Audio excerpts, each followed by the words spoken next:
All right, last but not least, to finish up our video series for this new wine list we just launched, 2022-2023 winter, 2 new cabs by the glass. Very, very famous wine, Justin Paso Robles, and then the Acumen from a very, very famous area, Atlas Peak in Napa Valley. So 2 amazing cabs from 2 totally different places that are not so far from each other. Paso Robles in general, just a really fun region to say. Paso Robles, Paso Robles, Paso Robles. You know, it makes it kind of fun. I have visited both Napa and Paso Robles. Paso Robles is like the stepchild of Napa, right? It was like it was cheaper land. It didn't explode as much in the 60s and 70s, but a totally different region, coastal region, right? Mountains and ocean, right? So what happens is up in those vineyards that are up in the mountains, tons of sun.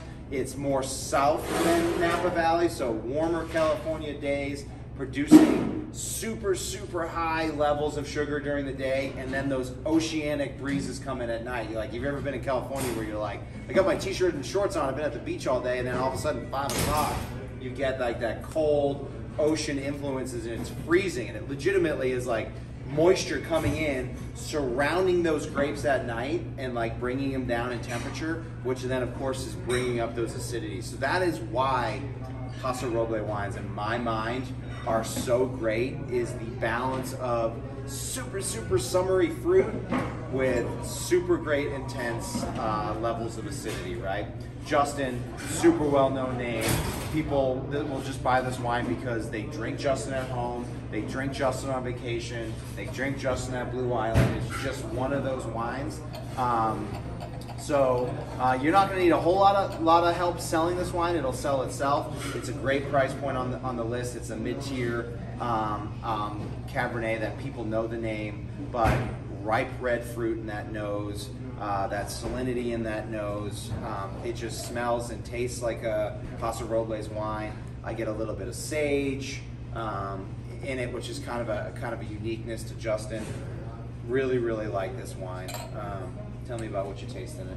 Well, yeah, as you were just saying, this one you really don't have to touch on too much. It sells itself pretty easily.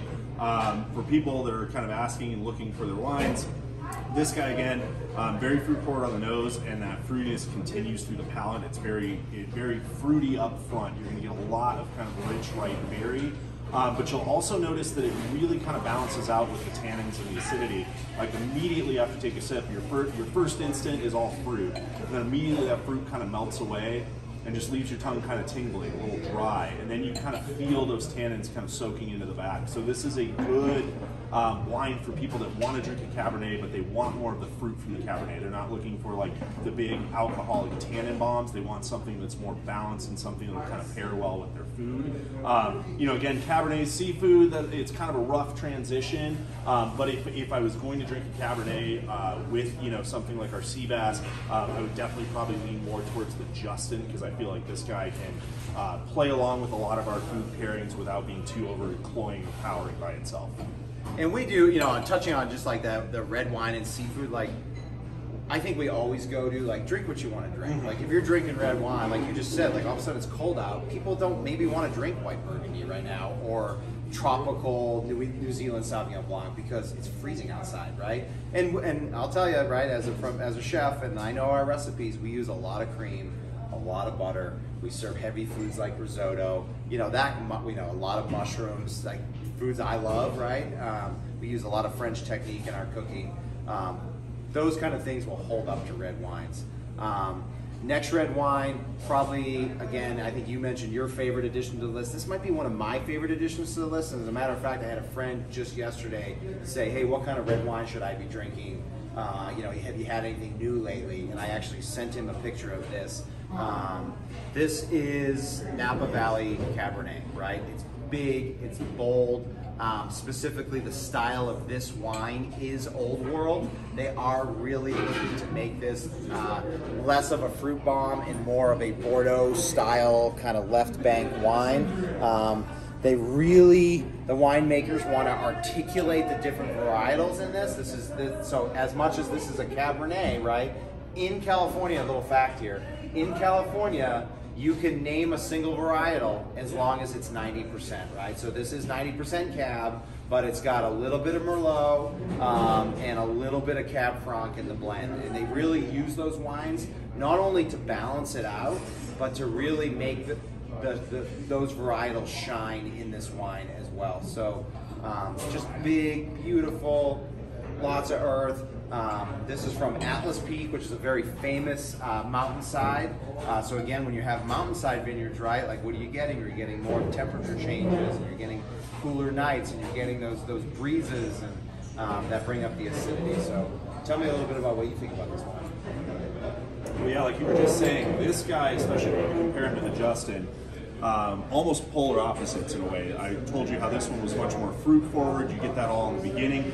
This guy, the fruit's almost not there when you first take a sip. You really have to kind of let it sit on your tongue for a minute before the fruit really starts to come out. The first thing you notice is kind of the more earthy qualities, soil, and then a little bit of kind of upfront tannins that kind of softly melt into your tongue. This guy, another really good food wine. Like I'm kind of surprised I had this in our training and then I kind of forgot about it. Tasting it again for the first time, really just more of that earth, soft tannin, and then just kind of lighter fruit to kind of balance it all out. Again, I would probably lean more towards plum, blackberry, things like that, which I think is kind of the influence of that little bit of Merlot and Cab Franc in there.